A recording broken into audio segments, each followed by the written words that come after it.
بسم اللہ الرحمن الرحیم۔ ان کے علاقہ میں مسجد کے ساتھ 2-3 گھر چھوڑ کے ایک حویلی ہے اور اس میں کچھ مسلمان نماز تراویح ادا کرتے ہیں، تو کیا ان کی تراویح ہو جائے گی؟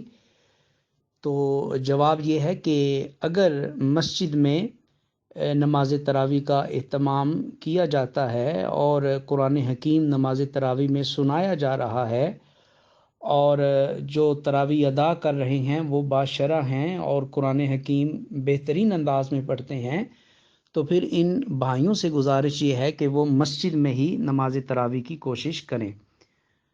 اور اگر اس کے باوجود وہ ایسا نہیں کرتے اور الگ ایک حویلی میں نماز تراویح ادا کرتے ہیں تو نماز ان کی ہو جائے گی، نماز ان کی درست ہوگی، مگر مسجد میں نماز والا جو ثواب ہے، جو فضیلت ہے، اس سے وہ محروم رہیں گے۔ واللہ اعلم بالصواب۔